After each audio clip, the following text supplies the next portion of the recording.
Hello friends, ഏവർക്കും PSC tips and ട്രിക്സിൻ്റെ പുതിയൊരു ക്ലാസ്സിലേക്ക് സ്വാഗതം.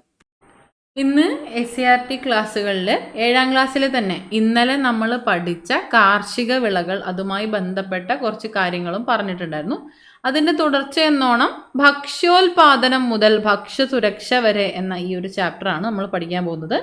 7ാം ക്ലാസ്സിലെ സാമൂഹ്യശാസ്ത്ര പാഠഭാഗത്തിലെ 7ാമത്തെ ചാപ്റ്ററാണ് ഭക്ഷ്യോൽപാദനം മുതൽ ഭക്ഷ്യസുരക്ഷ വരെ.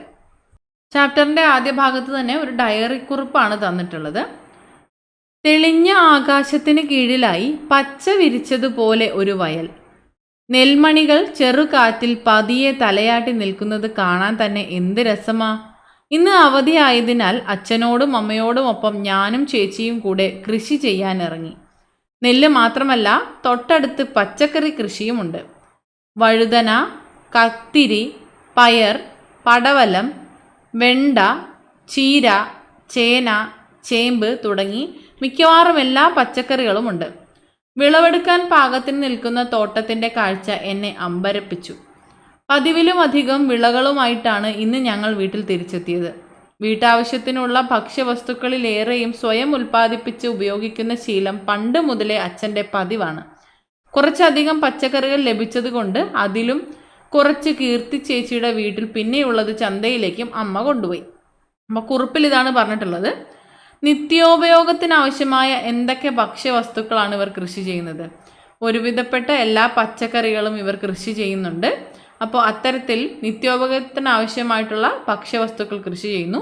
മിച്ച ഉൽപ്പാദനം മിച്ചം അവരെന്താ ചെയ്യുന്നത്? അടുത്ത വീടുകളിൽ കൊടുക്കുന്നുണ്ട്. കുറച്ചധികം പച്ചക്കറി ലഭിച്ചു, അതുകൊണ്ട് അതിൽ കുറച്ച് കീർത്തി ചേച്ചിയുടെ വീട്ടിലും പിന്നീട് ചന്തയിലേക്കും കൊണ്ടുപോയി എന്നാണ് പറഞ്ഞിട്ടുള്ളത്. അയൽപക്കത്തെ വീടുകളിലും അതുപോലെ തന്നെ വിൽക്കാനായിട്ട് ചന്തയിലേക്കും ഇവർ കൊണ്ടുപോകുന്നു. ഇനി കൃഷി ചെയ്യുന്നത് കൊണ്ട് ഉണ്ടാകുന്ന നേട്ടങ്ങൾ എന്തൊക്കെയാണ്? ഇത്തരത്തിൽ കൃഷി ചെയ്യുമ്പോൾ പ്രധാനമായിട്ടും നമുക്ക് ലഭിക്കുന്നത് രാസവസ്തുക്കൾ ചേർക്കാത്ത ആരോഗ്യമുള്ള ഭക്ഷണമാണ്. അതാണ് പ്രധാനമായിട്ടുള്ള നേട്ടം. അതുകൂടാതെ വീട്ടുവളപ്പിൽ നിന്ന് നേരിട്ട് പച്ചക്കറി ലഭിക്കുന്നത്, പിന്നീട് സാമ്പത്തിക ലാഭം ഇതിൽ നിന്ന് തന്നെയുള്ള ഒരു നേട്ടമായിട്ട് നമുക്ക് കണക്കാക്കാവുന്നതാണ്. അതുകൊണ്ടുകൂടെ നമുക്ക് ഭക്ഷ്യ സ്വയം പര്യാപ്തതയും നേടാനായിട്ട് സാധിക്കും. പ്രകൃതിയോട് ചേർന്നുള്ള ജീവിതമാകുമ്പോൾ എന്താണ് സംഭവിക്കുന്നത്? മണ്ണിൻ്റെ ഒരു ഫലഭൂയിഷ്ഠത കൂടുകയും ചെയ്യും. അപ്പോൾ ഇതൊക്കെയാണ് ഇത്തരത്തിൽ കൃഷി ചെയ്യുന്നത് കൊണ്ടുണ്ടാകുന്ന നേട്ടങ്ങൾ. ഇനി വേട്ടയാടി ജീവിച്ച നമ്മുടെ പൂർവികരിൽ നിന്നും ആധുനിക മനുഷ്യരിലേക്കുള്ള വികാസത്തിൽ കൃഷിക്ക് പ്രധാന പങ്കുണ്ട്. വേട്ടയാടി ജീവിച്ചവരിൽ നിന്നും ആധുനിക മനുഷ്യരീതിയിലേക്ക് എത്തുമ്പോൾ സ്വയം നമ്മൾ തന്നെ പച്ചക്കറികളും മറ്റും കൃഷി ചെയ്തുണ്ടാക്കാനും അവയിൽ നിന്ന് ഭക്ഷണം ഉൽപ്പാദിപ്പിക്കാനും മിച്ച ഉൽപ്പന്നങ്ങൾ സേവ് ചെയ്ത് വെക്കാൻ, സൂക്ഷിച്ചു വെക്കാനും അവ സംഭരിച്ച് വെക്കാനും, അത് കൂടാതെ മറ്റുള്ളവർക്ക് കൊടുക്കാനും ചന്തയിൽ കൊടുക്കാനും ഒക്കെയുള്ള വിഭവം നമ്മൾ ഉണ്ടാക്കി തുടങ്ങി.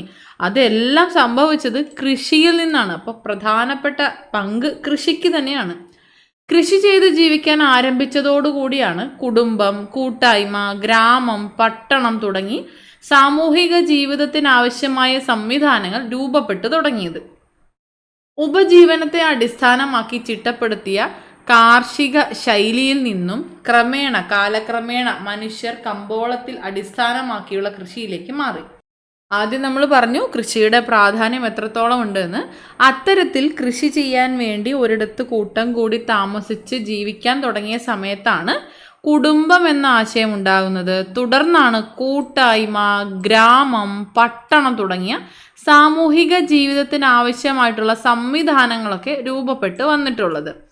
ഇത്തരത്തിൽ രൂപപ്പെട്ടു വന്നതിന് ശേഷം ഉപജീവനത്തെ അടിസ്ഥാനമാക്കി മാത്രമല്ല കൃഷി രീതി, അവനവൻ്റെ ആവശ്യങ്ങൾക്ക് മാത്രമായിട്ടായിരുന്നു ആദ്യം കൃഷി ചെയ്തിരുന്നത് എങ്കിൽ നമ്മൾ നേരത്തെ പറഞ്ഞ പോലെ അയൽപക്ക വീടുകളിൽ കൊടുക്കുന്നതിനായിട്ടും മറ്റുള്ളവർക്ക് കൊടുക്കുന്നതിനായിട്ടും ചന്തയിൽ കൊണ്ടുപോയി കച്ചവടം ചെയ്യുന്നതിനുമായിട്ടും ഒക്കെ ആയിട്ട് കൃഷി രീതിയിലൊരു മാറ്റവും ഉണ്ടായി. കമ്പോളത്തെ അടിസ്ഥാനമാക്കിയുള്ള കൃഷി രീതിയും ഉണ്ടായി. അവ എന്തൊക്കെയാണെന്നാണ് ഇനി പറയുന്നത്. കൃഷിയുടെ ഉദ്ഭവം എന്ന് തന്നിട്ടുണ്ട്, അതാദ്യം നമുക്കൊന്ന് നോക്കാം.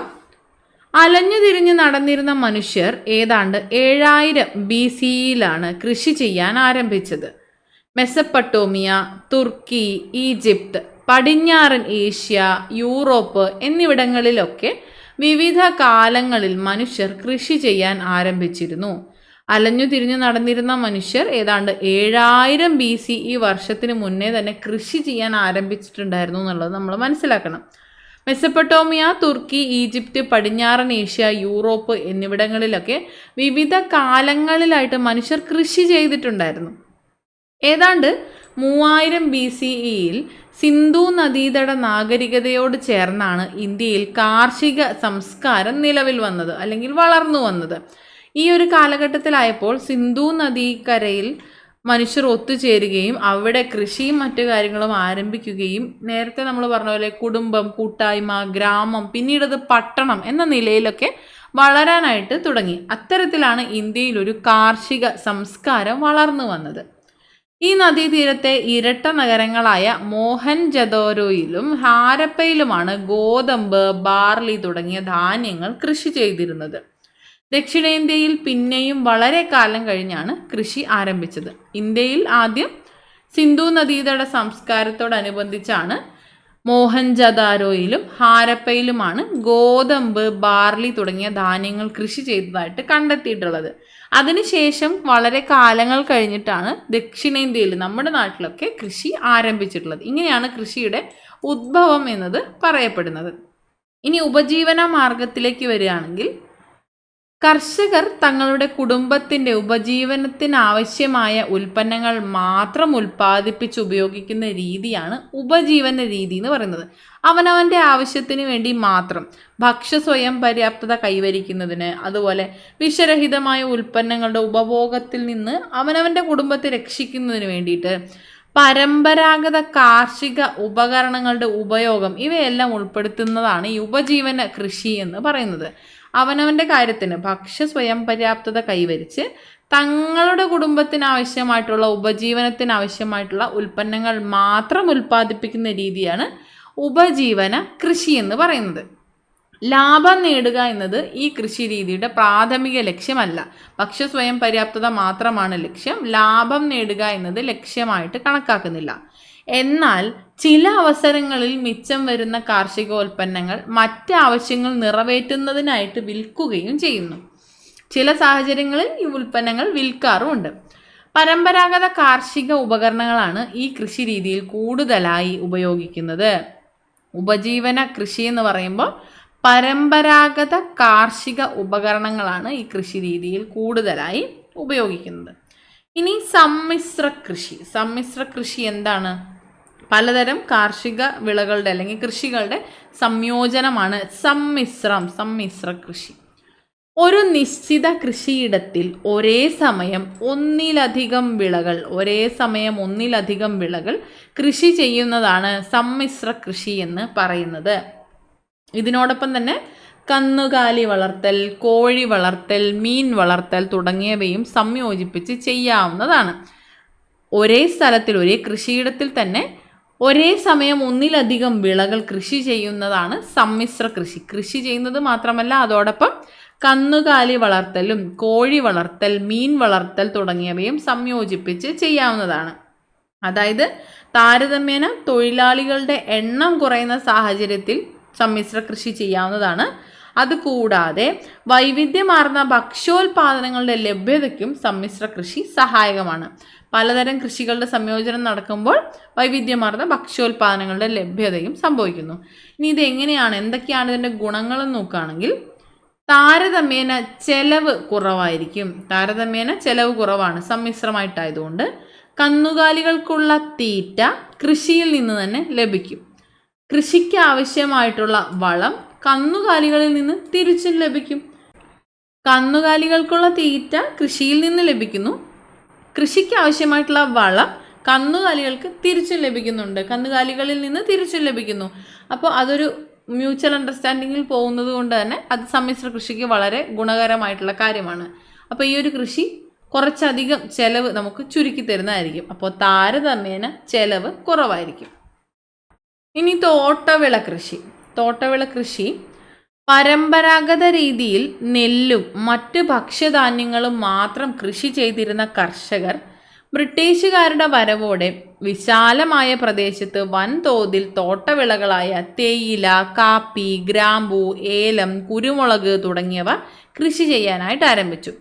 ആദ്യം ഇത്തരത്തിൽ അവരുടേതായ ഉപജീവനത്തിനാവശ്യമായ കൃഷി, പിന്നീട് സമ്മിശ്ര കൃഷി, ഇത്തരത്തിലെല്ലാം പരമ്പരാഗത രീതിയിൽ നെല്ലും മറ്റ് ഭക്ഷ്യവിളകളും മാത്രം കൃഷി ചെയ്തിരുന്നവരായിരുന്നു നമ്മുടെ കർഷകർ. ഈ സമയത്താണ് ബ്രിട്ടീഷുകാരുടെ ആഗമനം. അതിനുശേഷം വിശാലമായ സ്ഥലത്ത് തോട്ടവിള കൃഷി ആരംഭിച്ചു. തേയില, കാപ്പി, ഗ്രാമ്പു, ഏലം, കുരുമുളക് എന്നിവയൊക്കെയാണ് കൃഷി ചെയ്യാനായിട്ട് ആരംഭിച്ചത്. വ്യവസായ വിപ്ലവത്തിൻ്റെ ഈറ്റില്ലമായിരുന്ന ബ്രിട്ടൻ ഉൾപ്പെടെയുള്ള യൂറോപ്യൻ രാജ്യങ്ങളിൽ ഉയർന്ന അളവിൽ കാർഷിക അസംസ്കൃത വസ്തുക്കൾ ആവശ്യമായി വന്നു. അതുകൊണ്ടാണ് ഇത്തരത്തിലൊരു മാറ്റം കൊണ്ടുവന്നത്.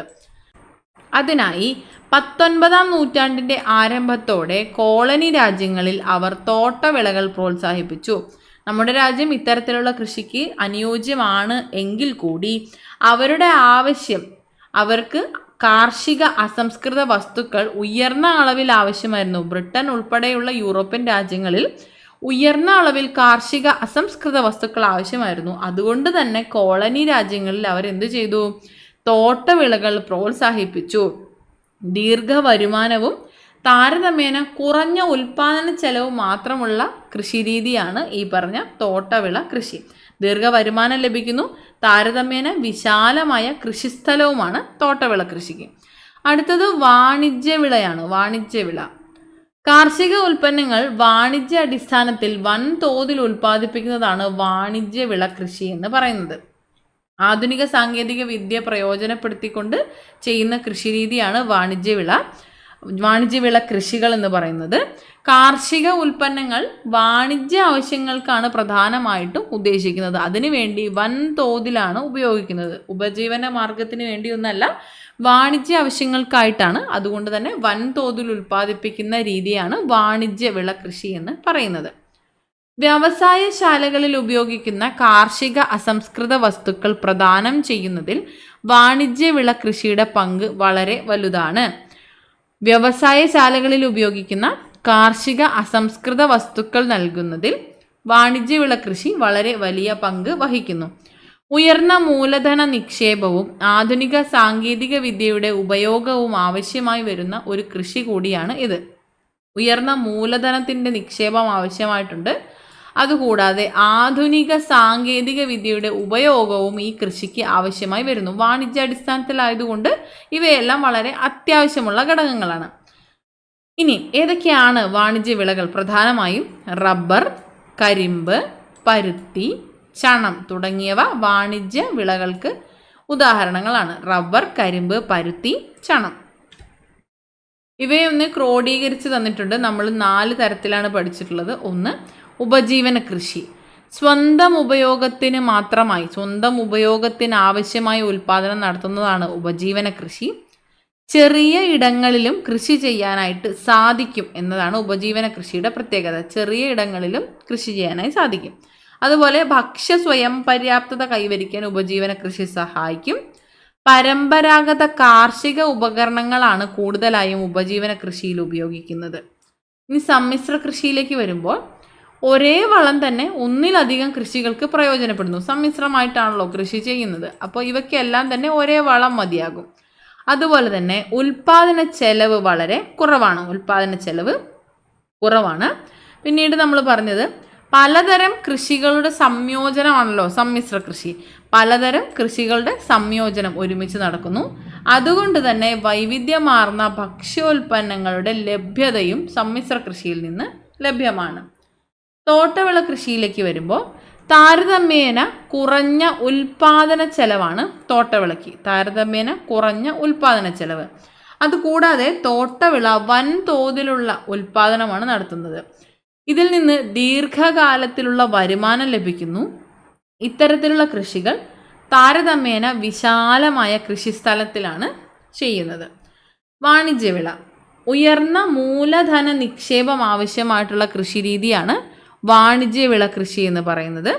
അസംസ്കൃത വസ്തുക്കൾ പ്രദാനം ചെയ്യുന്നത് വാണിജ്യവിള കൃഷിയിൽ നിന്നാണ്. അതുപോരാതെ സംഭരണശാലകളുടെ ഉപയോഗം വരുന്ന ഒരു കൃഷിരീതിയാണ് വാണിജ്യവിള കൃഷി. ആധുനിക സാങ്കേതിക വിദ്യ പ്രയോജനപ്പെടുത്തിക്കൊണ്ട് സംഭരണശാലകളിൽ സംഭരിച്ചു വെച്ചുകൊണ്ട് വലിയ തോതിലുള്ള കൃഷിരീതിയാണ് വാണിജ്യ വിള കൃഷി കൊണ്ട് ഉദ്ദേശിക്കുന്നത്. അപ്പോൾ എത്രത്തോളം കൃഷിരീതികൾ നമ്മൾ പഠിച്ചു? 4 തരത്തിലാണ്. അവയുടെ വ്യത്യാസങ്ങൾ നമ്മൾ പറഞ്ഞു. ഇനി കൃഷി ഭക്ഷണത്തിനും വരുമാനത്തിനും. നമ്മൾ നേരത്തെ പറഞ്ഞതിൽ നിന്നും അത് നമുക്ക് വേർതിരിക്കാവുന്നതാണ്. ഉപജീവന കൃഷി, സമ്മിശ്ര കൃഷി, തോട്ടവിള, വാണിജ്യവിള എന്നിവയിൽ ഇവ എന്താണ്? വാണിജ്യ ആവശ്യത്തിനായാണ്, ഇവ ഭക്ഷ്യാവശ്യത്തിനായാണ് ഉൽപ്പാദിപ്പിക്കുന്നത്. അപ്പോൾ കൃഷി ഭക്ഷണത്തിനും വരുമാനത്തിനും ഉപയോഗപ്രദമായിട്ടുള്ള രീതിയിൽ തയ്യാറാക്കുന്നവയാണ്. കഴിഞ്ഞ ക്ലാസ്സിൽ നമ്മൾ പറഞ്ഞതാണ് ഉപയോഗത്തിൻ്റെ അടിസ്ഥാനത്തിൽ ഇന്ത്യയിലെ കാർഷിക വിളകളെ ഭക്ഷ്യവിളകളെന്നും അതുപോലെ നാണ്യവിളകളെന്നും വേർതിരിക്കുന്നുണ്ട്, 2ആയി തരംതിരിക്കുന്നുണ്ട്. ഭക്ഷ്യവസ്തുക്കളായിട്ട് ഉപയോഗിക്കാൻ കഴിയുന്നവയാണ് ഭക്ഷ്യവിളകൾ. വാണിജ്യ വ്യാവസായിക ആവശ്യങ്ങൾക്കായിട്ട് ഉപയോഗിക്കുന്നവയാണ് നാണ്യവിളകൾ എന്ന് പറയുന്നത്. അപ്പോൾ ഇതിൽ തന്നിട്ടുള്ളതിൽ കാർഷിക വിളകൾ ഏതൊക്കെയാണ്? നെല്ല് തന്നിട്ടുണ്ട്, ഗോതമ്പ് തന്നിട്ടുണ്ട്, ചോളം തന്നിട്ടുണ്ട്. ഇവ മൂന്നും എന്താണ്? ഭക്ഷ്യവിളകളാണ്. അതുപോലെ ഇത് പരുത്തിയാണ്. പരുത്തി തന്നു, റബ്ബർ തന്നു, തേയില തന്നു. ഇവ നാണ്യവിളകൾക്ക് ഉദാഹരണവുമാണ്. ഇതുകൂടാതെ ഭക്ഷ്യവിളകൾ ഏതൊക്കെയാണ്? നെല്ല്, ഗോതമ്പ്, ചോളം നമ്മൾ പറഞ്ഞു. ബാർലി, കപ്പ, പയറുവർഗ്ഗങ്ങൾ ഇവയൊക്കെ ഭക്ഷ്യവിളകൾക്ക് ഉദാഹരണമാണ്. നാണ്യവിളയിലേക്ക് വരുമ്പോൾ പരുത്തിയുണ്ട്, റബ്ബർ, പിന്നീട് തേയില, അതുപോലെ ചണം നമുക്ക് പറയാവുന്നതാണ്, കാപ്പി, ഏലം, കുരുമുളക് ഇവയെല്ലാം നാണ്യവിളകൾക്ക് ഉദാഹരണമാണ്. കാർഷിക വിളകളെ ഭക്ഷ്യവിളകൾ, നാണ്യവിളകൾ എന്നിങ്ങനെ 2ആയി തരംതിരിച്ചിരിക്കുന്നു. ഭക്ഷ്യവസ്തുക്കളായി ഉപയോഗിക്കാൻ കഴിയുന്ന വിളകളാണ് ഭക്ഷ്യവിളകൾ. എന്നാൽ വാണിജ്യ വ്യാവസായിക ആവശ്യങ്ങൾക്കായി ഉപയോഗിക്കുന്ന വിളകളാണ് നാണ്യവിളകൾ. ഭക്ഷ്യവിളകളെ പ്രധാനമായും അവയുടെ ഉപയോഗത്തിൻ്റെ അടിസ്ഥാനത്തിലാണ് 2ആയി തരംതിരിച്ചിട്ടുള്ളത്. ഒന്നാമത്തേത് ഭക്ഷ്യ ആവശ്യങ്ങൾക്കായി ഉപയോഗിക്കുന്ന ഭക്ഷ്യവിളകളും, രണ്ടാമത് വാണിജ്യ വ്യാവസായിക ആവശ്യങ്ങൾക്കായി ഉപയോഗിക്കുന്ന നാണ്യവിളകളും. ഭക്ഷ്യവിളകൾ നമ്മൾ നേരത്തെ പറഞ്ഞത് വെച്ച് നെല്ല്, ഗോതമ്പ്, ചോളം, ബാർലി, പയറുവർഗ്ഗങ്ങൾ ഇവയെല്ലാം ഭക്ഷ്യവിളകളിൽ ഉൾപ്പെടുന്നു. നാണ്യവിളകളോ? പരുത്തി, റബ്ബർ, ചണം, കാപ്പി, ഏലം, കുരുമുളക്, നേരത്തെ പറഞ്ഞതുപോലെ തേയില ഇവയെല്ലാം തന്നെ നാണ്യവിളകളിലാണ് ഉൾപ്പെടുന്നത്. ഇനി ഇവ തന്നിരിക്കുന്നു, വിള തന്നിട്ടുണ്ട്, അതുപോലെ അവ ഉള്ള സംസ്ഥാനങ്ങളും തന്നിട്ടുണ്ട്. പ്രധാനമായും ഇത്തരം വിളകൾ കൃഷി ചെയ്യുന്ന സംസ്ഥാനങ്ങൾ നമ്മൾ അറിഞ്ഞിരിക്കേണ്ടതാണ്. ഇവിടെ മാപ്പ് തന്നിട്ടുണ്ട്. ഗോതമ്പ്, പരുത്തി, നെല്ല് എന്നിവ ഉൽപ്പാദിപ്പിക്കുന്ന സംസ്ഥാനങ്ങൾ ഏതാണെന്ന് മാർക്ക് ചെയ്ത് പഠിക്കാൻ വേണ്ടിയിട്ടാണ് ഇത് തന്നിട്ടുള്ളത്. നമുക്കിതൊന്ന് പറഞ്ഞ് പഠിച്ചു പോകാവുന്നതാണ്. ഗോതമ്പ് പ്രധാനമായും കൃഷി ചെയ്യുന്നത് ഉത്തർപ്രദേശ്, പഞ്ചാബ്, മധ്യപ്രദേശ്, അതുപോലെ ഹരിയാന എന്നിവയാണ് ഗോതമ്പ് പ്രധാനമായും ഉൽപ്പാദിപ്പിക്കുന്ന സംസ്ഥാനങ്ങൾ. ഇനി പരുത്തിയിലേക്ക് വരുമ്പോൾ മഹാരാഷ്ട്ര, ഗുജറാത്ത്, തെലങ്കാന, രാജസ്ഥാൻ എന്നിവയാണ്. മഹാരാഷ്ട്ര, ഗുജറാത്ത്, തെലങ്കാന, രാജസ്ഥാൻ എന്നിവയാണ് പ്രധാനമായും പരുത്തി ഉൽപ്പാദിപ്പിക്കുന്ന സംസ്ഥാനങ്ങൾ. നെല്ല് നോക്കുകയാണെങ്കിൽ പശ്ചിമ ബംഗാൾ, തമിഴ്നാട്, ആന്ധ്രാപ്രദേശ്, ബീഹാർ എന്നിവയാണ് നെല്ല് ഉൽപ്പാദിപ്പിക്കുന്ന സംസ്ഥാനങ്ങൾ. ഗോതമ്പ് ഉത്തർപ്രദേശ്, പഞ്ചാബ്, മധ്യപ്രദേശ്, ഹരിയാന എന്നിവിടങ്ങളിൽ ഉൽപ്പാദിപ്പിക്കുന്നു. പരുത്തി മഹാരാഷ്ട്ര, ഗുജറാത്ത്, തെലങ്കാന, രാജസ്ഥാൻ എന്നിവിടങ്ങളിലാണ്. നെല്ല് പശ്ചിമ ബംഗാൾ, തമിഴ്നാട്, ആന്ധ്രാപ്രദേശ്, ബീഹാർ എന്നിവിടങ്ങളിലാണ് പ്രധാനമായും ഉൽപ്പാദിപ്പിക്കുന്നത്.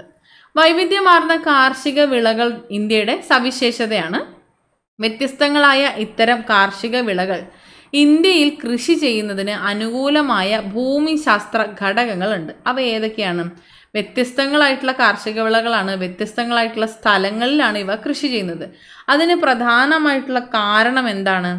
ഭൂപ്രകൃതിയുടെ വൈവിധ്യം തന്നെയാണ്. ഭൂപ്രകൃതിയുടെ വൈവിധ്യമാണ് പ്രധാനമായിട്ടുള്ള കാരണമെന്ന് പറയുന്നത്. അതുകൂടാതെ ഫലഭൂയിഷ്ഠമായ മണ്ണ് നമുക്ക് പറയാവുന്നതാണ്. അനുകൂലമായ കാലാവസ്ഥ, അവയുടെ ജലസേചന സൗകര്യം നമുക്ക് പറയാവുന്നതാണ്. സമൃദ്ധിയിൽ ലഭിക്കുന്ന മഴ നമുക്ക് പറയാം. അതുപോലെ ഭൂവിസ്തൃതി പറയാം. ഭൂപ്രകൃതിയിലെ വൈവിധ്യവും പ്രധാനപ്പെട്ട ഒരു കാരണം തന്നെയാണ്. അപ്പോൾ ഇത്തരത്തിൽ വ്യത്യസ്തങ്ങളായ കൃഷി രീതികൾ ഇന്ത്യയിൽ തന്നെ ചെയ്യാനായിട്ട് കഴിയുന്നതിന് പ്രധാനപ്പെട്ട കാരണങ്ങളാണ് നമ്മളിപ്പോൾ പറഞ്ഞിട്ടുള്ളത്. ഭൂപ്രകൃതി വൈവിധ്യം പ്രധാനപ്പെട്ടൊരു കാരണമാണ്. അതുകൂടാതെയാണ് ഫലഭൂയിഷ്ഠമായ മണ്ണ്, അനുകൂലമായിട്ടുള്ള കാലാവസ്ഥ, ജലസേചന സൗകര്യം എന്നിവയൊക്കെ. ഉന്നത ക്ലാസ്സിൽ രാജ്യത്തെ കാർഷിക കാലങ്ങളെക്കുറിച്ച് നമ്മൾ പഠിച്ചതാണ്, കഴിഞ്ഞ ക്ലാസ്സിൽ നമ്മൾ പഠിച്ചതാണ്. അവയിൽ നിന്ന് നമുക്ക് മനസ്സിലായി 3 തരത്തിലുള്ള കാർഷിക കാലങ്ങളാണ് ഇന്ത്യയിലുള്ളത്. ഖാരിഫ്, റാബി, സെയ്ദ്. ഇവയുടെ വിളവെടുക്കൽ കാലം, വിത്തിടൽ കാലം, പ്രധാനമായിട്ടും ഈ കാലങ്ങളിൽ ഉൽപ്പാദിപ്പിക്കപ്പെടുന്ന കാർഷിക വിളകൾ, ഇവയെല്ലാം നമ്മൾ പഠിച്ചതാണ്. ഇനി കൃഷിയും കൃഷി അധിഷ്ഠിത വ്യവസായങ്ങളും. അതിലേക്ക് വരുമ്പോൾ കാർഷിക ഉൽപ്പന്നങ്ങളെ ആശ്രയിച്ച് പ്രവർത്തിക്കുന്ന വ്യവസായങ്ങളാണ് കൃഷി അധിഷ്ഠിത വ്യവസായങ്ങൾ. കാർഷികോൽപ്പന്നമായിട്ടുള്ള പരുത്തി തുണി വ്യവസായത്തിൻ്റെ അസംസ്കൃത വസ്തുവാണ്. അതിനാൽ തുണി വ്യവസായം കാർഷിക അധിഷ്ഠിത വ്യവസായത്തിന് ഉദാഹരണമാണ്. ക്ലിയർ ആണോ? കൃഷിയും കൃഷി അധിഷ്ഠിത വ്യവസായവുമാണ് നമ്മൾ പറയാൻ പോകുന്നത്. കാർഷിക ഉൽപ്പന്നങ്ങളെ ആശ്രയിച്ച് പ്രവർത്തിക്കുന്ന വ്യവസായങ്ങളെ കൃഷി അധിഷ്ഠിത വ്യവസായം എന്നാണ് പറയുന്നത്. ഉദാഹരണത്തിനാണ് ഇവിടെ പറഞ്ഞിട്ടുള്ളത്.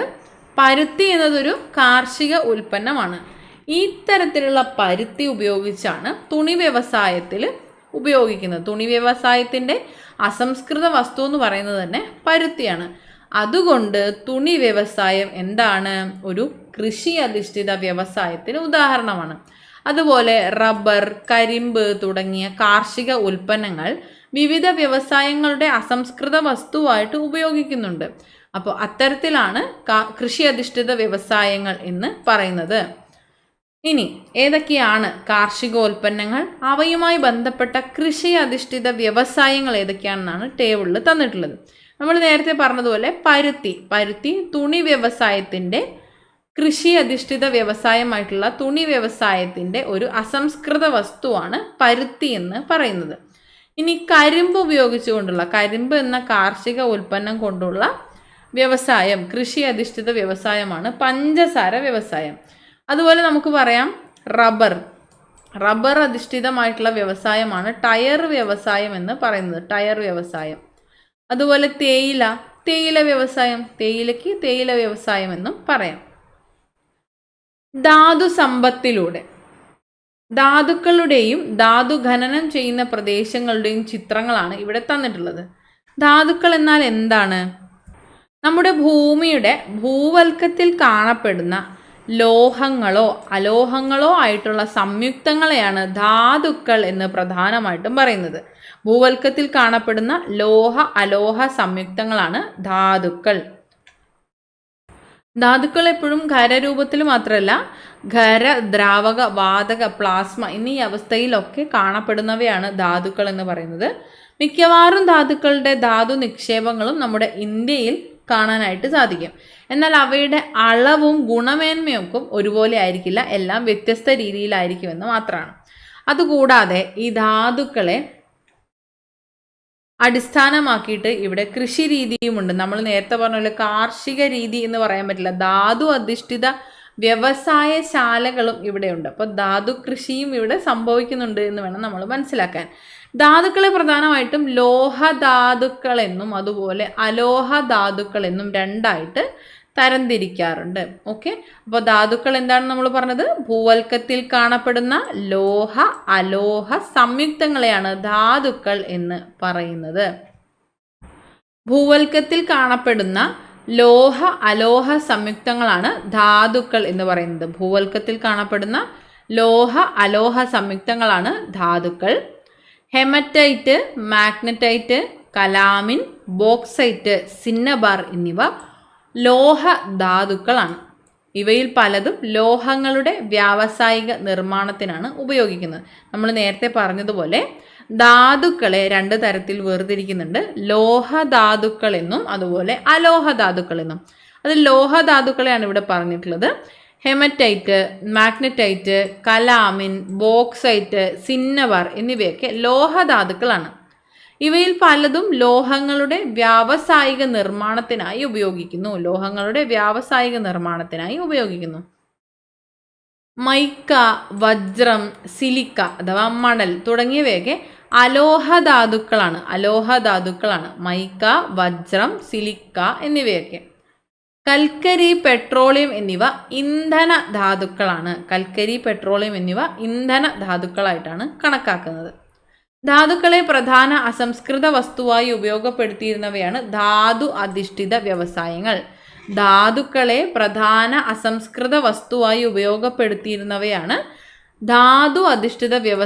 എന്ന് അറിയപ്പെടുന്നത്.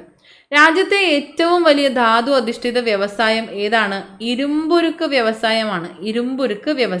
രാജ്യത്തെ ഏറ്റവും വലിയ ധാതു അധിഷ്ഠിത വ്യവസായം ഇരുമ്പുരുക്ക് വ്യവസായം.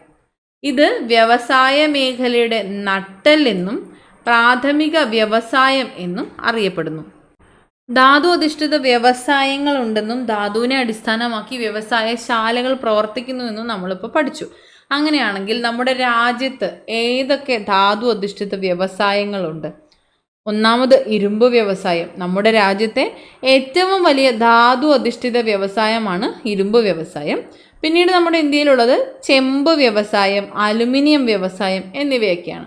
ഇവിടെ നമുക്ക് ധാതുക്കളും അവയുടെ നിർമ്മാണം എന്തിനാണെന്നും പറഞ്ഞിട്ടുണ്ട്. ധാതുക്കൾ എന്തിനുപയോഗിക്കുന്നു എന്ന് തന്നിട്ടുണ്ട്. ഹെമറ്റൈറ്റ് എന്തിനു വേണ്ടിയാണ് ഉപയോഗിക്കുന്നത്? ഹെമറ്റൈറ്റ് ഇരുമ്പുരുക്ക് നിർമ്മാണത്തിനായി ഉപയോഗിക്കുന്ന പ്രധാനപ്പെട്ട ധാതുവാണ്. ഹെമറ്റൈറ്റ് എന്നത് ഇരുമ്പുരുക്ക് നിർമ്മാണത്തിന് ഉപയോഗിക്കുന്നു. ഇനി സിലിക്കയിലേക്ക് വരുമ്പോൾ സിലിക്ക, മണൽ എന്നിവ പ്രധാനമായിട്ടും ഗ്ലാസ് നിർമ്മാണം, വീട് നിർമ്മാണം എന്നിവയ്ക്കൊക്കെ ആയിട്ടാണ് ഉപയോഗിക്കുന്നത്. വീട് നിർമ്മാണം, ഗ്ലാസ് നിർമ്മാണം എന്നിവയ്ക്കായി സിലിക്ക മണൽ ഉപയോഗിക്കുന്നു. ബോക്സൈറ്റിലേക്ക് വരുമ്പോൾ ബോക്സൈറ്റ് വിമാനം, വൈദ്യുതി ഉപകരണങ്ങൾ ഇവയൊക്കെ നിർമ്മിക്കുന്നതിനായി ബോക്സൈറ്റ് ആണ് ഉപയോഗിക്കുന്നത്.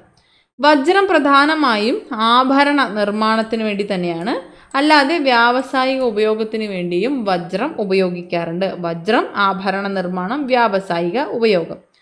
കൽക്കരിയിലേക്ക് കടക്കുമ്പോൾ തീവണ്ടിയിൽ അതുപോലെ ഇരുമ്പ് നിർമ്മാണത്തിനും കൽക്കരി ഉപയോഗിക്കാറുണ്ട്.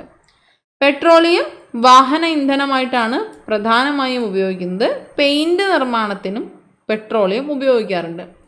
ഹെമറ്റൈറ്റ് ഇരുമ്പുരുക്ക് നിർമ്മാണം, സിലിക്ക മണൽ വീട് നിർമ്മാണം, ഗ്ലാസ് നിർമ്മാണം എന്നിവയ്ക്ക്, ബോക്സൈറ്റ് വിമാനം, വൈദ്യുതി ഉപകരണം എന്നിവയ്ക്കായി ഉപയോഗിക്കുന്നു.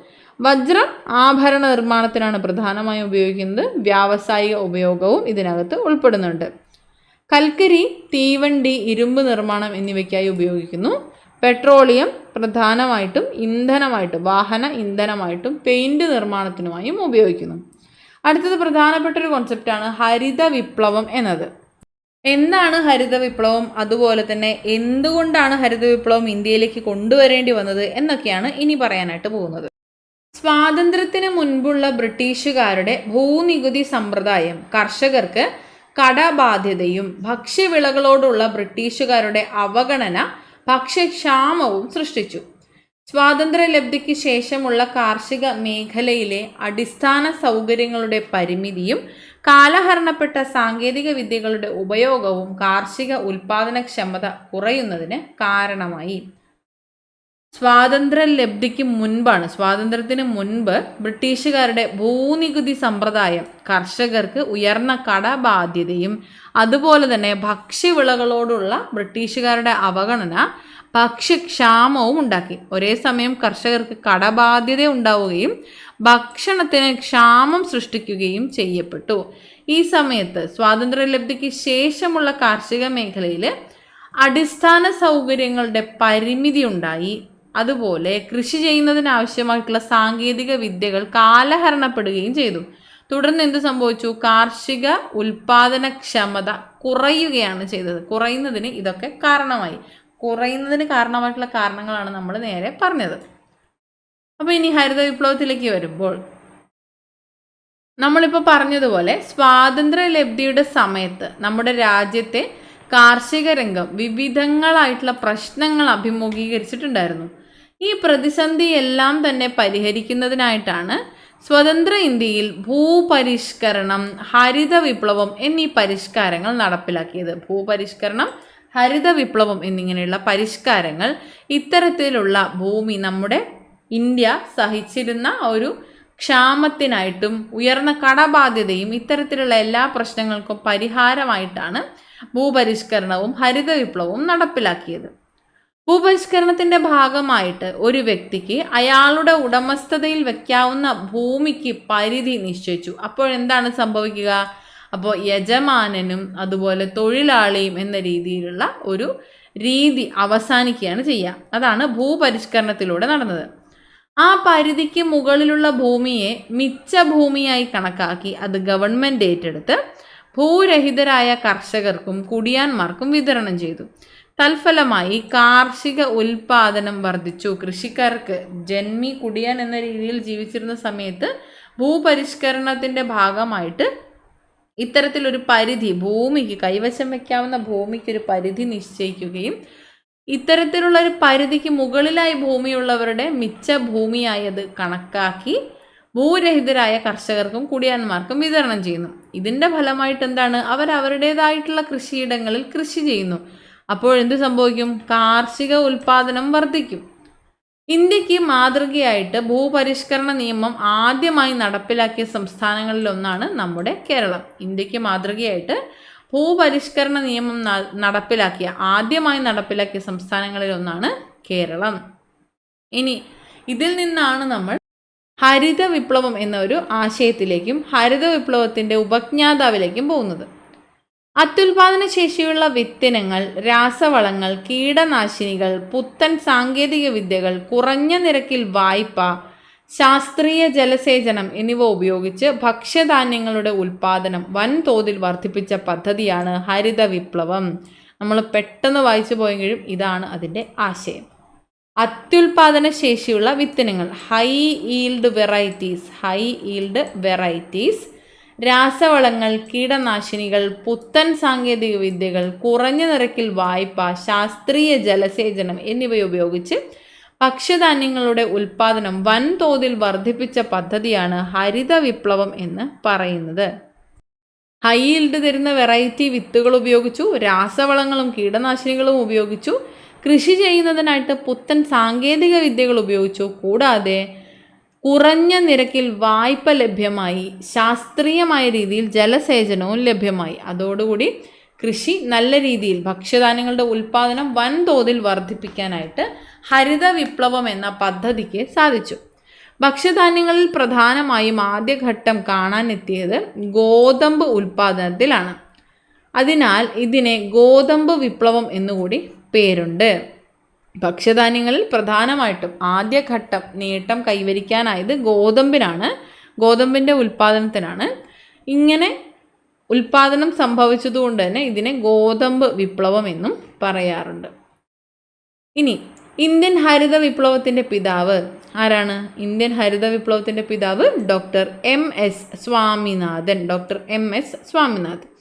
1921 ഓഗസ്റ്റ് 7 തമിഴ്നാട്ടിലെ കുംഭകോണത്തിലാണ് ജനിച്ചത്.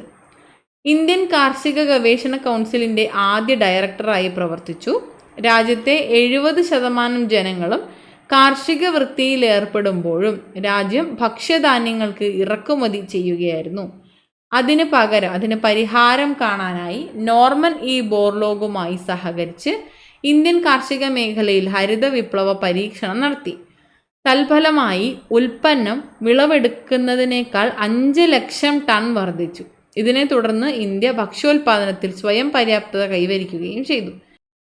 ഈ നേട്ടങ്ങൾക്ക് നേതൃത്വപരമായി പങ്കുവഹിച്ച ഇദ്ദേഹത്തിന് നമ്മുടെ രാജ്യം പത്മശ്രീ, പത്മഭൂഷൺ, അതുകൂടാതെ ഭാരതരത്ന എന്നീ പുരസ്കാരങ്ങൾ നൽകി ആദരിക്കുകയും ചെയ്തു. 2023 സെപ്റ്റംബർ 28 അദ്ദേഹം ചെന്നൈയിൽ അന്തരിച്ചു. അപ്പോൾ ഇദ്ദേഹം കൊണ്ടുവന്ന MS സ്വാമിനാഥൻ എന്ന ഇന്ത്യൻ ഹരിത വിപ്ലവത്തിൻ്റെ പിതാവായ ഇദ്ദേഹം കൊണ്ടുവന്ന നേട്ടങ്ങളും അതുപോലെ ഹരിത വിപ്ലവത്തിൻ്റെ പരിമിതികളുമാണ് ഇവിടെ പറയുന്നത്. ഭക്ഷ്യോൽപാദനങ്ങളുടെ ഉൽപ്പന്നത്തിൻ്റെ വർധനവ് ക്രമാതീതമായി വർദ്ധിക്കാൻ ഹരിത വിപ്ലവത്തിന് സാധിച്ചു എന്നതാണ് പ്രധാനപ്പെട്ട നേട്ടം. അതിലൂടെ എന്ത് സംഭവിച്ചു? ഭക്ഷ്യ സ്വയം പര്യാപ്തത ഇന്ത്യ നേടി എന്നതാണ്. ഭക്ഷ്യ സ്വയം പര്യാപ്തത നേടി, ഭക്ഷ്യധാന്യങ്ങളുടെ വില കുറഞ്ഞു, ഭക്ഷ്യധാന്യങ്ങളുടെ കരിഞ്ചന്തയും പൂഴ്ത്തിവെപ്പും കുറഞ്ഞു. കരിഞ്ചന്തയിൽ വിൽക്കുന്ന ആവശ്യവും പൂഴ്ത്തി വെച്ചിട്ട് വില കൂട്ടി വിൽക്കുന്ന ആവശ്യവും ഒക്കെ കുറഞ്ഞു എന്നുള്ളത് പ്രധാനപ്പെട്ട മറ്റൊരു നേട്ടമാണ്. ഇവിടെ നമ്മൾ പറഞ്ഞു ഭക്ഷ്യ സ്വയം പര്യാപ്തത ഉറപ്പാക്കിയെന്ന്. അപ്പോൾ എന്ത് സംഭവിച്ചു? ഭക്ഷ്യ ഇറക്കുമതിയുടെ ആശ്രയത്വം നമുക്ക് കുറയ്ക്കാനായിട്ട് സാധിച്ചു. ഭക്ഷ്യവസ്തുക്കൾ ഇറക്കുമതി ചെയ്യേണ്ട ആവശ്യകത നമുക്ക് കുറഞ്ഞു വന്നതു എന്നത് പ്രധാനപ്പെട്ട ഹരിത വിപ്ലവത്തിൻ്റെ ഒരു നേട്ടമായിട്ട് നമുക്ക് പറയാവുന്നതാണ്.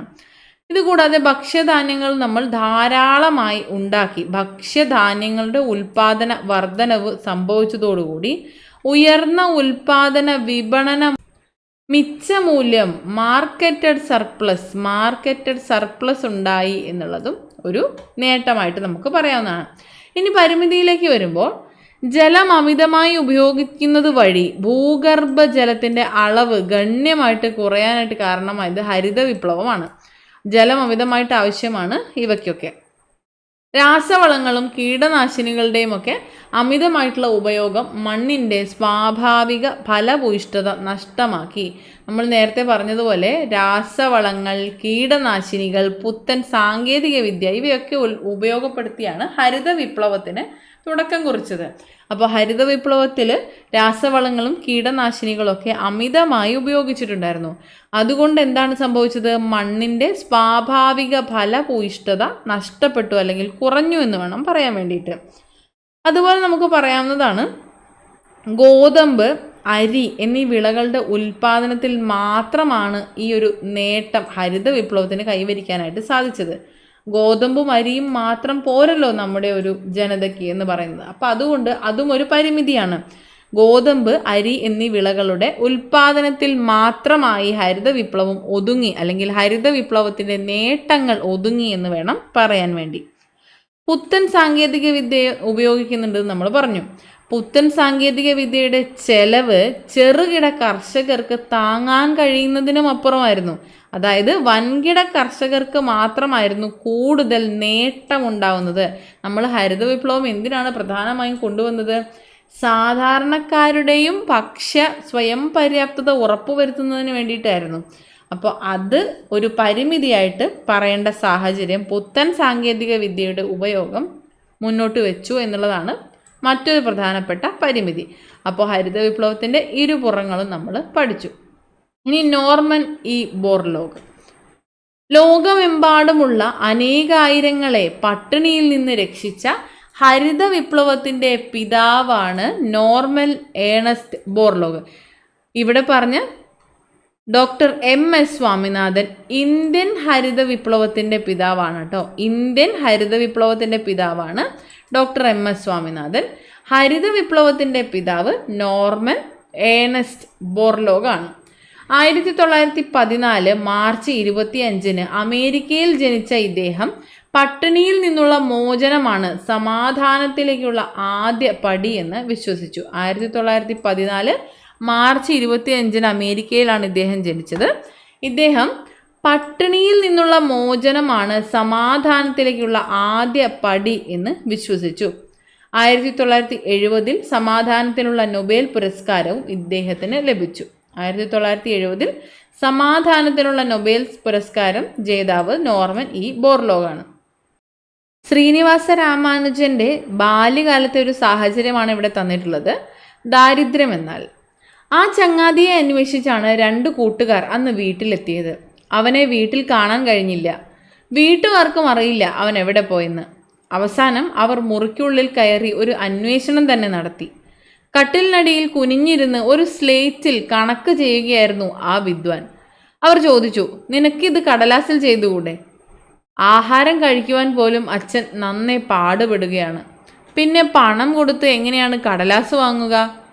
അവൻ്റെ ഉത്തരം കേട്ട് ആ കൂട്ടുകാർക്ക് വേദന തോന്നി. കണക്കിലെ മാന്ത്രികൻ എന്ന് വിശേഷിപ്പിക്കപ്പെടുന്ന ഭാരതീയനായ ഗണിതശാസ്ത്രജ്ഞൻ ശ്രീനിവാസ രാമാനുജൻ്റെ ജീവചരിത്രത്തിൽ നിന്നുള്ള ഒരു ഭാഗമാണ് ഇപ്പോൾ നമ്മളിവിടെ കണ്ടത്. കണക്കിലെ മാന്ത്രികൻ എന്ന് വിശേഷിപ്പിക്കപ്പെടുന്ന ഭാരതീയ ഗണിതശാസ്ത്രജ്ഞനായ ശ്രീനിവാസ രാമാനുജൻ്റെ ഒരു കുറിപ്പാണിത്. പ്രധാനമായും ദാരിദ്ര്യത്തെക്കുറിച്ചാണ് ഇവിടെ പറഞ്ഞിട്ടുള്ളത്. ദാരിദ്ര്യം എത്തരത്തിലുള്ള ഒരു അവസ്ഥയാണെന്നുള്ളത് നമുക്ക് മനസ്സിലാക്കാനായി സാധിക്കും. ദാരിദ്ര്യം പ്രധാനമായിട്ടും അളക്കുന്നത് തൊഴിൽ ചെയ്യുന്നതിനായിട്ട് ഒരു വ്യക്തിക്ക് വേണ്ട ഊർജത്തിൻ്റെയും അത് നേടാൻ വേണ്ട പ്രതിമാസത്തിൽ ലഭിക്കുന്ന പ്രതിശീർഷ വരുമാനത്തിൻ്റെയും അടിസ്ഥാനത്തിലാണ് ദാരിദ്ര്യം പ്രധാനമായിട്ടും കണക്കാക്കുന്നത്. ദാരിദ്ര്യം ഗ്രാമപ്രദേശത്ത് ഒരാൾക്ക് 2400 കലോറിയും അത് ലഭിക്കുന്ന ഒരാൾക്ക് 816 രൂപയുമാണ് ഒരു മാസം വരുമാനമായിട്ട് ലഭിക്കേണ്ടത്. എന്നാൽ നഗരപ്രദേശത്ത് ഒരാൾക്ക് 2100 കലോറിയും അത് ലഭിക്കുന്നതിന് 1000 രൂപ വരുമാനവും ലഭിക്കേണ്ടതാണ് എന്നാണ് കണക്കുകൾ പറയുന്നത്. ഇതാണ് മിനിമം വരുമാനം. ഇത്രയും വരുമാനമെങ്കിലും നേടാൻ കഴിയാത്തവരെയാണ് ദാരിദ്ര്യരേഖയ്ക്ക് താഴെയുള്ളവരായി കണക്കാക്കുന്നത്. അപ്പോൾ ഇതാണ് ദാരിദ്ര്യരേഖയുടെ പ്രധാന മാനദണ്ഡം എന്ന് പറയുന്നത്.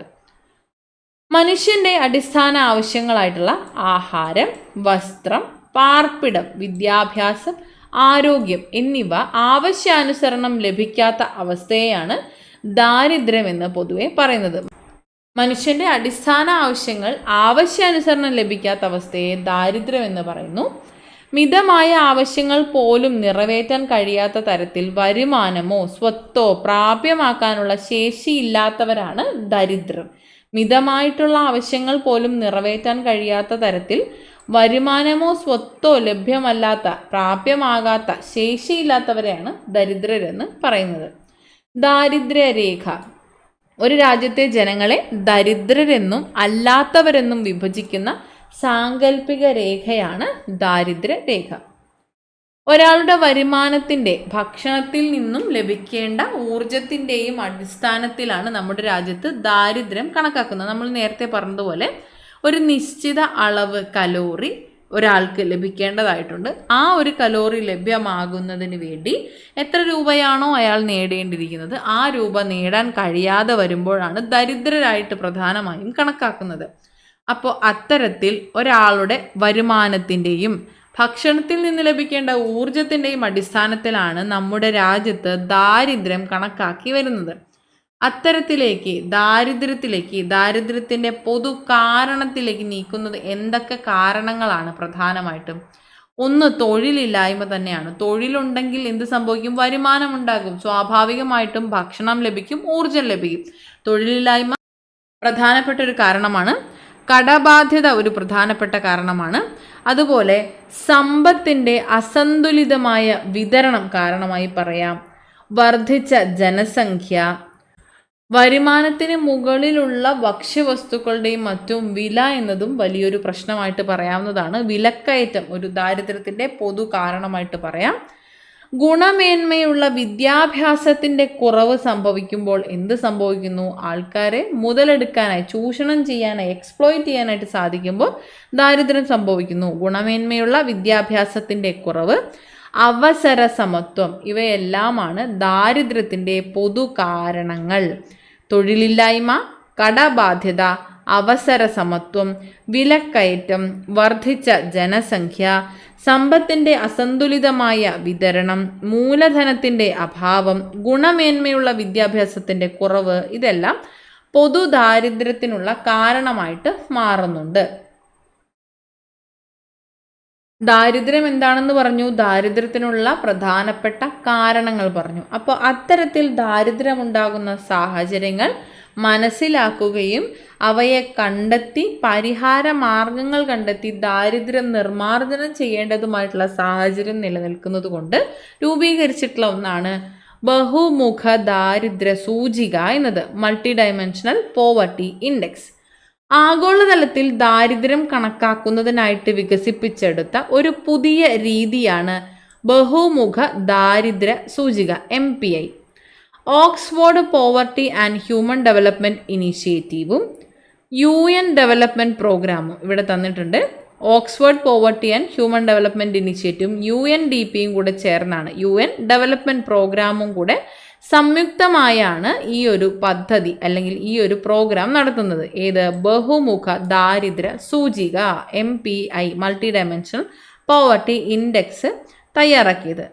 ഒരു കുടുംബത്തിലെ അംഗങ്ങളുടെ ആരോഗ്യം, വിദ്യാഭ്യാസം, ജീവിത നിലവാരം എന്നീ 3 തലങ്ങളിലായി 12 സൂചകങ്ങളെ വിലയിരുത്തിയാണ് ബഹുമുഖ ദാരിദ്ര്യം കണക്കാക്കുന്നത്.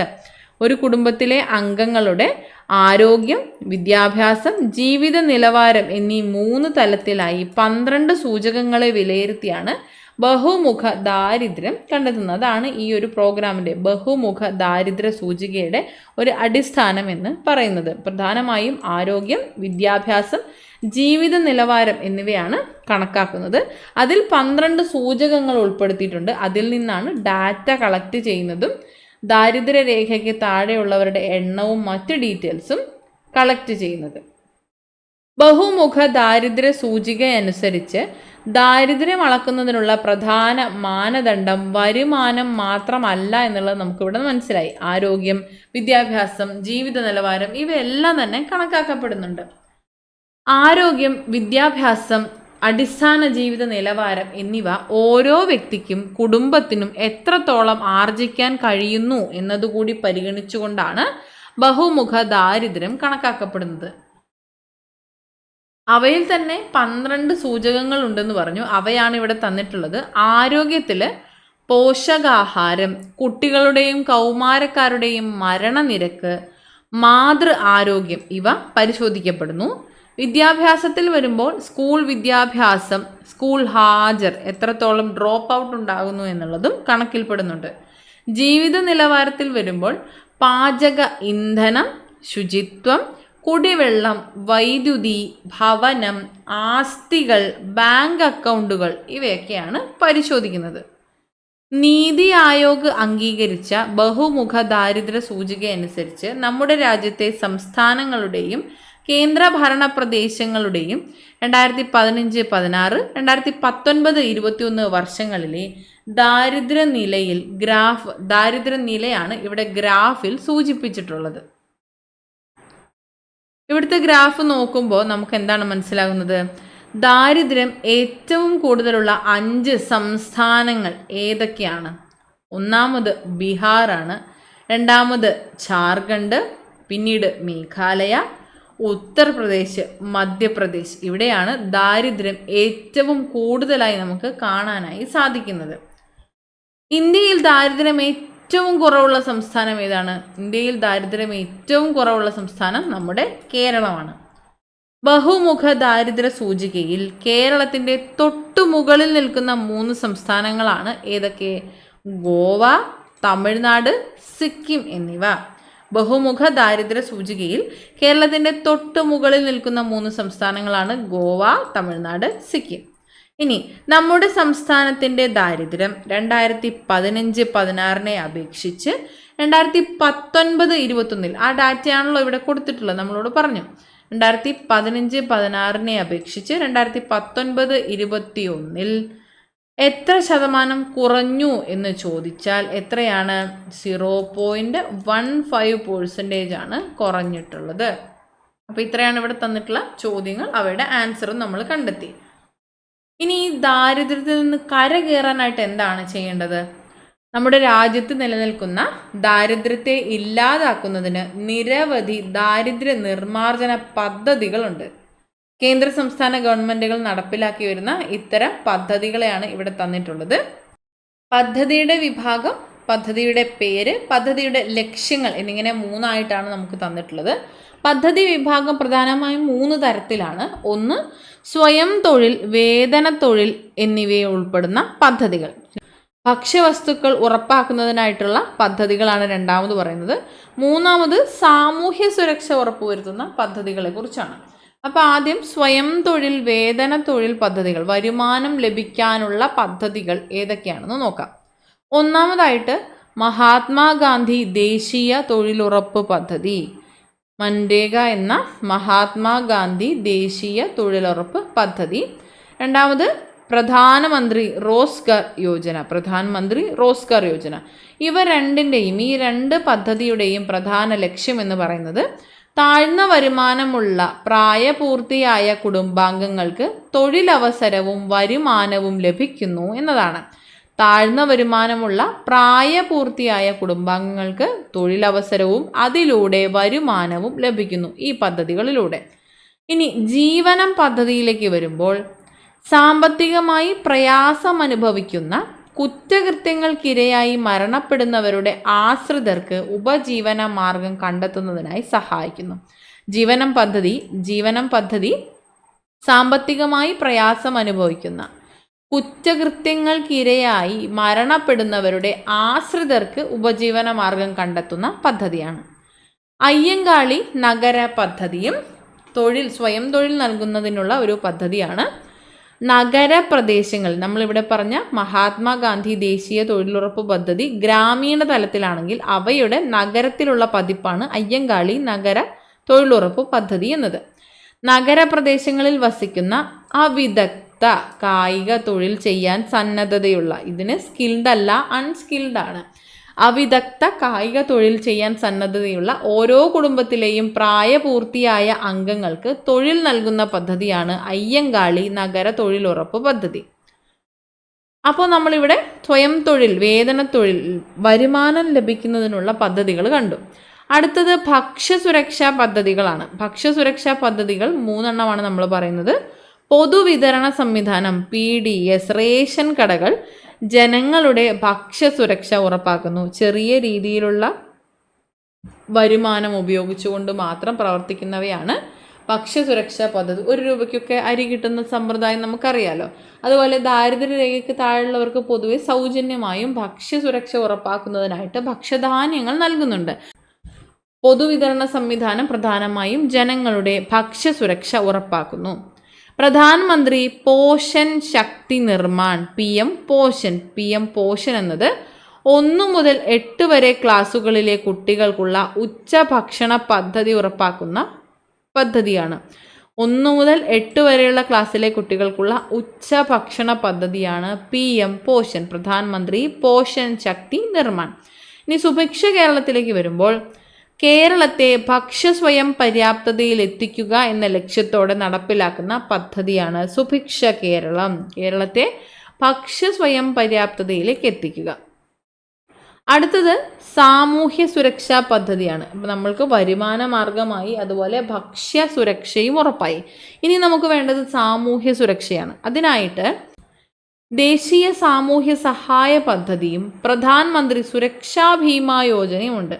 ഇവ രണ്ടും തന്നെ നിരാലംബരായ മുതിർന്ന പൗരർക്ക് പെൻഷനും ഇൻഷുറൻസ് പരിരക്ഷയും നൽകുന്ന പദ്ധതികളാണ്.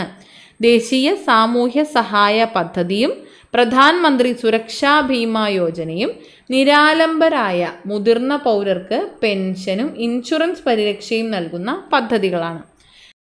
നിരാമയ ആരോഗ്യ ഇൻഷുറൻസിലേക്ക് വരുമ്പോൾ നിരാമയ ആരോഗ്യ ഇൻഷുറൻസ് പദ്ധതി സംസ്ഥാനത്തെ അംഗപരിമിതർക്ക് ആരോഗ്യ ഇൻഷുറൻസ് നൽകുന്ന പദ്ധതിയാണ്. നിരാമയ ആരോഗ്യ ഇൻഷുറൻസ് പദ്ധതി സംസ്ഥാനത്തെ അംഗപരിമിതർക്ക് ആരോഗ്യ ഇൻഷുറൻസ് ഉറപ്പാക്കുന്ന പദ്ധതിയാണ്.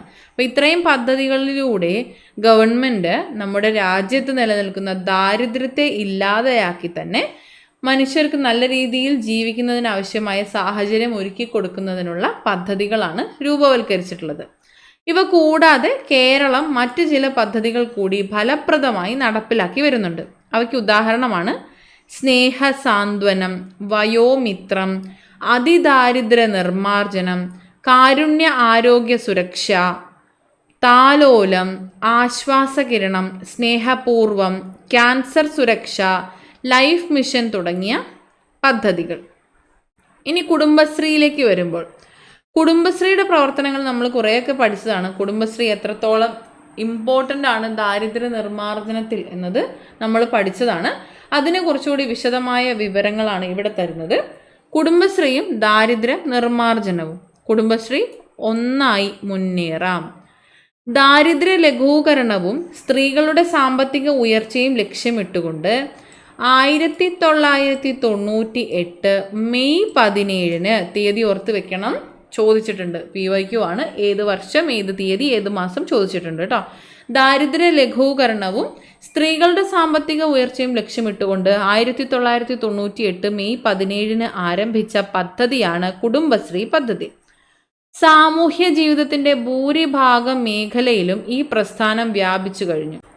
ഷീ സ്റ്റാർട്ട്സ് ജനകീയ ഹോട്ടലുകൾ, കൊച്ചി മെട്രോ സർവീസ്, കേരളത്തിലെ ആദ്യ വാട്ടർ മെട്രോ സർവീസ് എന്നിവയിലും കുടുംബശ്രീ അംഗങ്ങൾ തൊഴിലെടുക്കുന്നുണ്ട്. ഇത്തരത്തിലുള്ള സാമൂഹ്യ ജീവിതത്തിൻ്റെ ഭൂരിഭാഗം മേഖലകളിലും കുടുംബശ്രീ വ്യാപിച്ചു. രാജ്യത്തെ ഭൂരിപക്ഷം സംസ്ഥാനങ്ങളിലും കുടുംബശ്രീ മാതൃക ഏറ്റെടുത്തിട്ടുണ്ട്. കുടുംബശ്രീയുടെ അനുഭവങ്ങളും നേട്ടങ്ങളും ദാരിദ്ര്യ നിർമ്മാർജ്ജനത്തിനും വൈജ്ഞാനിക സമ്പദ് വ്യവസ്ഥ സൃഷ്ടിക്കുന്നതിനും സാമൂഹ്യ മൂലധന സമാഹരണത്തിനും സഹായകരമാണ്.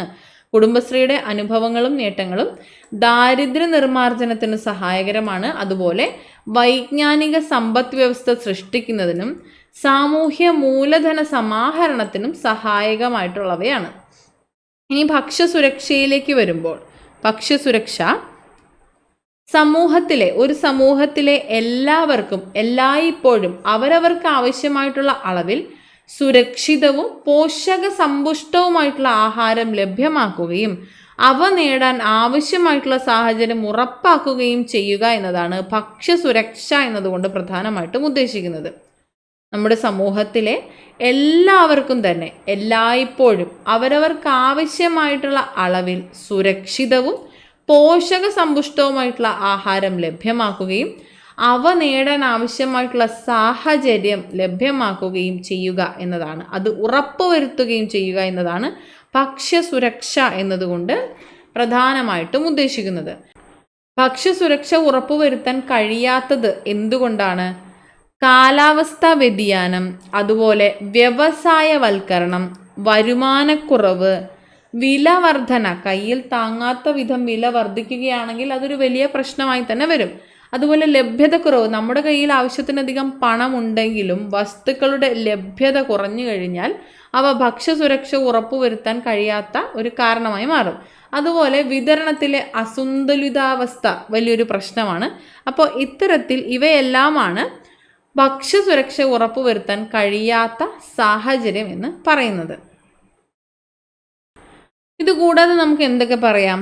ജനസംഖ്യാ വർധനവ് ഒരു കാരണമല്ലേ? തീർച്ചയായിട്ടും അതെ. ജനസംഖ്യാ വർധനവ്, തൊഴിലില്ലായ്മ, നമ്മളിവിടെ പറഞ്ഞു ഭക്ഷ്യസുരക്ഷ ഉറപ്പുവരുത്തുന്നതിന് ഭക്ഷണം ലഭ്യമാകുന്ന അളവിൽ സുരക്ഷിതത്വവും അതുപോലെ പോഷക സമ്പുഷ്ടമായ ആഹാരവും ലഭ്യമാക്കണം. അതുകൂടാതെ അവ നേടാൻ ആവശ്യമായിട്ടുള്ള സാഹചര്യം, ആ സാഹചര്യങ്ങളിൽ ഉൾപ്പെടുന്ന പ്രധാനപ്പെട്ട ഒരു പോയിന്റാണ് അവിടെ തൊഴിലില്ലായ്മ എന്നത്. അവിടെ വരുമാനം ലഭിച്ചെങ്കിൽ മാത്രമേ അവരുടെ കയ്യിൽ ആവശ്യമായിട്ടുള്ള പണം ഉണ്ടാവുകയും അതിനനുസരിച്ച് ഭക്ഷണം ലഭ്യമാക്കാൻ സാധിക്കുകയും ചെയ്യുന്നുള്ളൂ. അപ്പോൾ തൊഴിലില്ലായ്മ ഒരു കാരണമാണ്. കൃഷിയോടുള്ള അഭിമുഖ്യക്കുറവ് എന്ന് പറയുമ്പോൾ കൃഷി ചെയ്യാനായിട്ടുള്ള ഒരു വിമുഖത കാണിക്കുന്നത് ഒരു പ്രശ്നമാണ്. പ്രകൃതി ദുരന്തം പോലെയുള്ള അല്ലെങ്കിൽ യുദ്ധം പോലെയുള്ള സാഹചര്യങ്ങളിൽ തൊഴിൽ ചെയ്യാൻ സാഹചര്യം വരാതെ, കൃഷി അല്ലെങ്കിൽ കാർഷിക ഉൽപ്പന്നങ്ങൾ ലഭ്യമാകാതെ, അത്തരത്തിൽ ഭക്ഷണം ലഭ്യമാകാത്ത അവസ്ഥ, പ്രകൃതി ദുരന്തമൊക്കെ ഉണ്ടായാലുള്ളൊരു സാഹചര്യം എന്താണെന്ന് നമുക്കിപ്പോൾ വ്യക്തമായിട്ട് അറിയാം. അപ്പോൾ അത്തരത്തിലുള്ള സാഹചര്യം ഉണ്ടായാലും ഈ ഒരു ഭക്ഷ്യസുരക്ഷ ഉറപ്പുവരുത്താൻ സാഹചര്യങ്ങൾ ഇല്ലാതെയാവുകയാണ് ചെയ്യുന്നത്. അപ്പോൾ ഇതെല്ലാമാണ് പ്രധാനപ്പെട്ട കാരണങ്ങൾ. ഇനി സബ്സിഡി നിരക്കിൽ സാധനങ്ങൾ, സബ്സിഡി ഇല്ലായ്മയും ഒരു കാരണമാണ് കേട്ടോ. സബ്സിഡിയുടെ അഭാവവും ഒരു കാരണമായിട്ട് വരും. സബ്സിഡി ഉണ്ട് എന്നതുകൊണ്ട് തന്നെ ഒരുപാട് കാര്യങ്ങൾ നടത്താനായിട്ട് സാധിക്കുമ്പോൾ സബ്സിഡി ഉറപ്പുവരുത്താൻ കഴിയാതെ സബ്സിഡിയുടെ അഭാവവും ഇതിന് ഒരു കാരണമായി നമുക്ക് പറയാം. ഇനി സബ്സിഡി നിരക്കിൽ ഭക്ഷ്യധാന്യങ്ങൾ വിതരണം ചെയ്യുന്ന ഗവൺമെൻറ് സ്ഥാപനങ്ങളാണ് ഇവിടെ പറയുന്നത്. സിവിൽ സപ്ലൈസ്, നമുക്കറിയാം സിവിൽ സപ്ലൈസ്, അതുപോലെ ത്രിവേണി മാർക്കറ്റ്, പൊതുവിതരണ കേന്ദ്രം, നമ്മൾ നേരത്തെ പറഞ്ഞ PDS, റേഷൻ കടകളിലൂടെ സബ്സിഡി നിരക്കിൽ ഭക്ഷ്യധാന്യ വിതരണം സംഭവിക്കുന്നുണ്ട്.